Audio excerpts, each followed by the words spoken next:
the thought of the day, Father Greg Boyle. Give it up for Father Greg.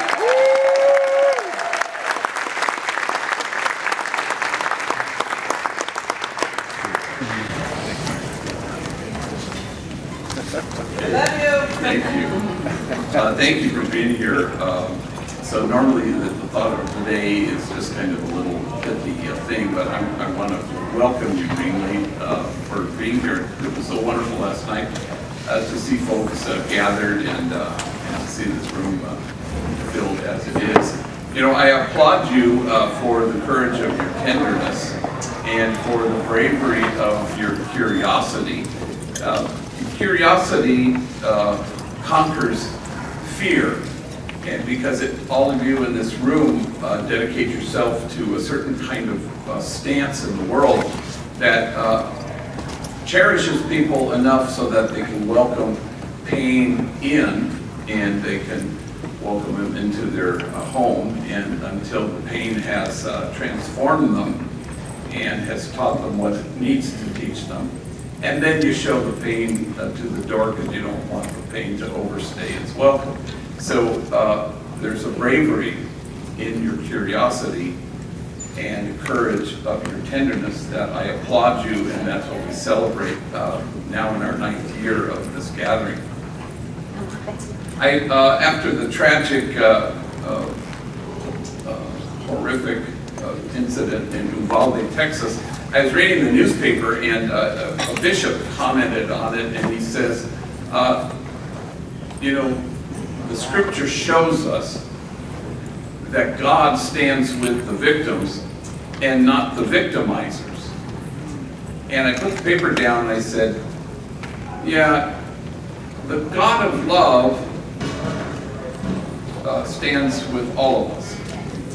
And there is no us and them, there's just us.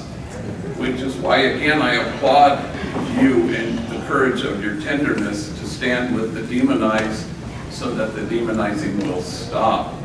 I applaud the bravery of your curiosity that imagines a circle of compassion and then imagines nobody standing outside of it. I applaud your tenacity to dismantle the barriers that exclude, because there is no us and them, there's just us, and every single person is unshakably good, and we belong to each other. And that is the only stance, I think, in the world where divisions tremble in the face of it. So down the block where we celebrated last night is our 4th headquarters, where we moved in 2007. And there were 3 headquarters that preceded it, and the first one, of course, was at Dolores Mission, where I was pastor, and we had 8 gangs at war with each other in 2 public housing projects, Pico Gardens and Elisa Village. And then our next headquarters was on 1st Street, 1848 East 1st Street. And then suddenly we were not just walking with the members of those 8 gangs, but the members of 10,000 gang members, 60 gangs in the Hollenbeck Police Division. And also, because I had been pastor for a long time, all these kids from the projects who knew me and knew Homeboy would always wander into the office on their way home to the projects from school. And, you know, little munchkins, you know, who just wanted attention like all human beings long for. And the staff there in the homies would lavish attention on them and cherish them into wholeness, which is how it works. And I remember there was this kind of thing where staff would go on errands. You know, they'd go to Office Depot or Smart and Final, and all these kids always wanted to hop in the car when they would go. And I remember there was a kid, 12-year-old kid named Betito from the projects. His older brothers were gang members. And he was leaning on the front of my desk, and he says, "Hey, G, are you going anywhere?" I said, "No." "Can I go with you?" And the destination was less important than the actual going with. His English wasn't great, and he always had kind of a heavy accent, you know. But he learned expressions from television. You know, once he came in and said, "You know what you are, G?" I said, "What?" "You're the real deal," at $1.99. He had picked it up at a Boyle local commercial or something. Well, suddenly it became our nickname for each other. You know, it's, "Hey, real deal, come here, help me do this thing." And he would call me real deal. I would call him real deal. Precocious, funny, bold kid who was a leader. And he came into my office once and said, "Hey, gee, kid, you kicked me down with 20 bones." And I said, "What do you need $20 for?" "Taking my lady to the movies." I said, "Well, how old are you?" 12. 12, how old is your lady? 16. 16? He goes, "Yeah, but she's short." Here's 20 bucks. One evening, it was a Sunday evening, and the next day was a kind of a president's holiday kind of thing. And so he and his cousin were up playing in Aliso Village housing projects. It was a little bit later. Two homies were standing in front of a dumpster smoking farajos. And a van, slowly came in, and windows were rolled down, and shots were fired, and one of the gang members fell. Every man, woman, child in the projects knows that when you hear gunshots, you run, you hunker down behind a car, you dodge into a building. And Betito knew this, but he was frozen for some reason, and because he didn't move, a bullet pierced his side and traveled through. It's what they call a through and through. A doctor friend of mine told me later at White Memorial Hospital that this was the largest caliber bullet he had ever seen in his life.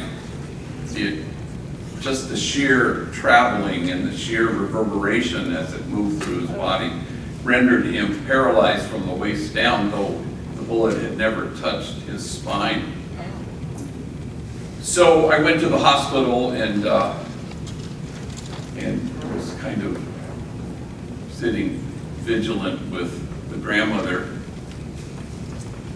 while for hours he was in surgery, and the surgery was a success. But 2 hours after he was recovering in this ICU room, I could see through the windows as doctors and nurses rushed in and pounded and pleaded on his body, trying to get it to cooperate, and it just couldn't sustain this anymore, and he died.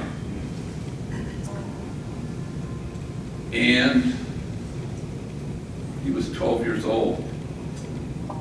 He's smart and precocious and funny, and he was the real deal. A couple days later, I discovered who the two in the van were. No less the real deal, like Betito, exactly what God had in mind when God made them, but they hadn't seen that yet.